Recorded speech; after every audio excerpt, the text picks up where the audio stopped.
بسم الله الرحمن الرحیم. نوی درس ته ښه راغلاست. غواړم چې پاتینی درس تاسو ته تشریح کړم. تاسو به راشئ پاراګراف ته، بیا راشئ دلته لیکلي الاینمنټ همدغه حیثیت الاینمنټ وایي. تاسو پرون هم ولوستلو، فقط دلته یو ډسټریبیوټډ ده. کله چې دا ووهئ تاسو وینئ چې ټول لاینونه یو بل سره ځان مساوي کوي. کله چې بیرته راسئ جسټیفاید انتخاب کړئ، کله چې جسټیفاید لو انتخاب کړئ بیرته به مغادي حالت ته راشي. بل دلته د ډایرکشن برخه ده، هماغه د پښتو فارسي خبره ده. تاسو که پښتو انګلیسي لرئ راشئ دلته، که انګلیسي لیفت رایټ، که پښتو لادري وي تاسو رایټ لیفت انتخاب کړئ. بل انډنشن ده، بیفور ټکس څومره فاصله تاسو غواړئ. مثلا مخکې له ټکسه او دې ځای څخه زه غواړم چې 1 درجه فاصله یې صحیح ده. تاسو راشئ انتخاب کړئ، تاسو وینئ چې هلته فاصله پیدا شوه. که غواړئ چې د فاصله له منځه ووسئ بېرته راشئ لایک کمه کړئ، له هر څه چې تاسو غواړئ هماغومره اندازه باندې فاصله ورکړئ. بېرته راشئ همدغه حیثیت ته. بل سپیشل ده، سپیشل فرست لاین ده. تاسو اول لاین بعض پاراګرافونه دي چې د پاراګراف قوانین هم دي چې تاسو اول کې باید نیمه سانتي فاصله ورکړئ. راشئ اول لاین ته، هر څومره چې تاسو خوښوئ هماغومره فاصله ورکړئ. دلته تاسو وینئ. بل هانګینګ ده، کله چې تاسو هانګینګ انتخاب کړئ، هانګینګ څه ده؟ د دغه بولټ، دغه علامې او د خط ترمنځ فاصله رامنځته کوي. څومره چې تاسو انتخابوئ هماغومره انتخاب کړئ، تاسو به ووینئ چې دا بولټ او د څه ترمنځ 1.5 سانتي یا فاصله پیدا شوه. تاسو بل سپیسینګ بیفور، کله چې وروسته له دې تاسو کوم پاراګراف لیکئ هغه د پاراګراف سره څومره فرق ولري. تاسو راشئ څومره اندازه چې ورکوئ هماغومره اندازه ورکړئ. بل دا پاراګراف چې ده وروسته له دې څومره فاصله راشي، څومره فاصله چې تاسو انتخابوئ هماغومره فاصله انتخاب کړئ، وروسته له دې به هماغومره فاصله راځي. بل پاراګراف په دومره فاصلې سره راځي. بل ملټیپل ده، د لاین سپیس څومره وي. دلته هم تاسو لوستي وو په دغه حصه کې چې تاسو لاین سپیسینګ وو. دلته هم د سنګل وي 1.5 انچ فاصله ولري. ډبل وي، تاسو وینئ چې ډبل ډېره فاصله زیاتېږي. اګزیکټلی ده، کله چې تاسو اګزیکټلی انتخاب کړئ کولی شئ چې دلته واحد ورکړئ او هماغومره اندازه چې تاسو فاصله ورکوئ اوکې، هماغومره فاصله به د خطو ترمنځ پیدا شي. کله چې ملټیپل انتخاب کړئ په ملټیپل کې هم تاسو کولی شئ چې اندازه کمه او زیاته. بل د ټب برخه ده، تاسو چې کله کمپیوټر کې ټب ووهئ، تاسو یو تڼۍ ده د ټب په نامه، کله چې هغه ووهئ تاسو منځ کمپیوټر کې فاصله پیدا کېږي. اصلي حالت یې 8 سپیسه ده، 8 فاصلې رامنځته کوي. کولی شئ چې په هغه کې هم تغیرات راولئ.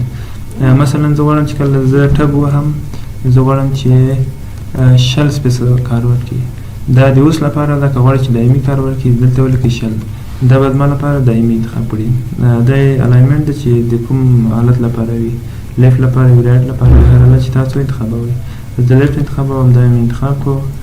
اوس به اوکې ووهئ، بیا اوکې ووهئ. زه چې اوس کله ټب ووهم 60 سپیسه به اخیستل کېږي په یو ځای. صحیح شو. دا و د پاراګراف اخرنۍ برخه. اوس به راشو بل برخې ته. زه به یو نوی سلاید دلته واخلم. بله برخه چې ده دلته د شیپس برخه ده. دلته تاسو وینئ چې ډېر زیات شیپونه او شکلونه دي. کوم چې مو خوښه وي هماغه انتخاب کړئ. مثلا زه دا انتخابوم، دا انتخابوم. شاید ستاسو په کار شي دا په انزرټ کې بیا ډېر تشریح کوو. دلته انزرټ کې شیپس برخه جلا ده.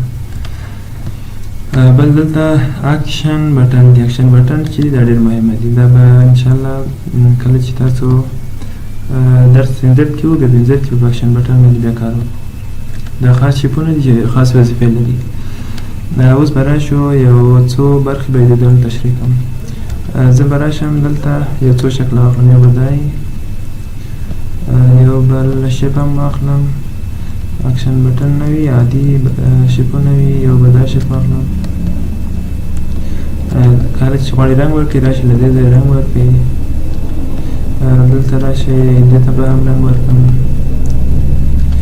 تاسو وینئ چې 3 شکلونه ما سره دي. شیپ باندې خو پوه شوئ، راسئ یو شیپ انتخاب کړئ، هماغه تاسو لپاره کار کوي. بل ارینګ ده.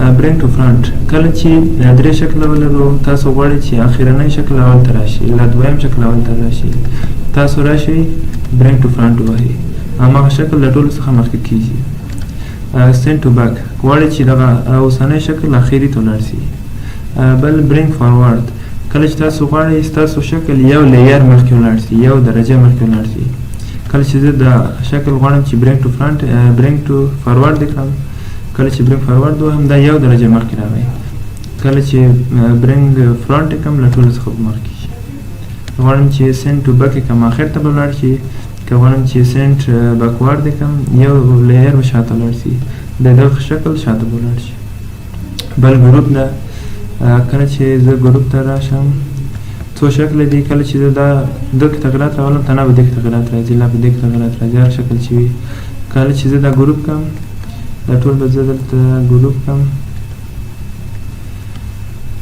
دا شکلونه ما ټول ګروپ کړو صحیح ده تاسو راشئ بېرته هماغه ارینج ته راشئ ګروپ ووایي کله چې دا ګروپ شي کوم شکلونه یو ځای دي هماغه ټول به یو بل سره یو ځای حرکت کوي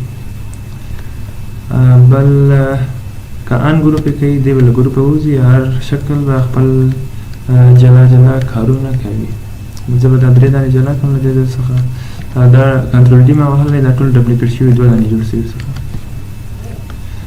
را به شم دلته ری ګروپ چې ووایم بېرته به هماغه ټول بېرته ګروپ شي هماغه مخکیني شکلونه به بېرته یو بل سره ګروپ شي ټول به یو ګروپ څخه جوړ وي تاسو وینئ بېرته هماغه ګروپ څخه جوړ بل ان ګروپ چې د بېرته له ګروپ یې باسي الاین ده غواړئ چې کوم ځای کې راشي د شکلونه لیفټ رایټ هر ځای چې تاسو خوښ وي هماغه انتخاب کړئ مثلا ټاپ هر ځای چې تاسو خوښ وي هماغه انتخاب کړئ ډسټریبیوټ ورټیکلي د صفحې فاصله اخیستل کېږي بیا هماغه نیمېږي هماغه ځای ته راځي که ورټیکل انتخابوئ که هورزنټلي بل که الاین ټو سلایډ کله چې ګروپ وي الاین ټو سلایډ انتخابېږي کله له ګروپه وباسئ بیا الاین ټو بیا الاین یې بدلېږي تاسو راشئ چې اوس الاین سلیکټډ ابجکټونه یو بل سره الاین کېږي ځکه الاین ټاپ وهم اوس به ابجکټونه خپل منځ کې همداسې عیارېږي بل روټیشن ده تاسو غواړئ چې څو درجې تغیرات پکې راولئ سرچپه یې کړئ یو شکل ده څومره چې تاسو غواړئ هماغه سرچپه کړئ زه مثلا راځم یو خاص شکل باندې دغه شکل ده دلته به روټیشن یې ورکړم روټیشن به سرچپه کوي او حالت یې بدلوي همدا ویډیو هم دومره بس ده نور به انشاءالله بله ویډیو کې تاسو سره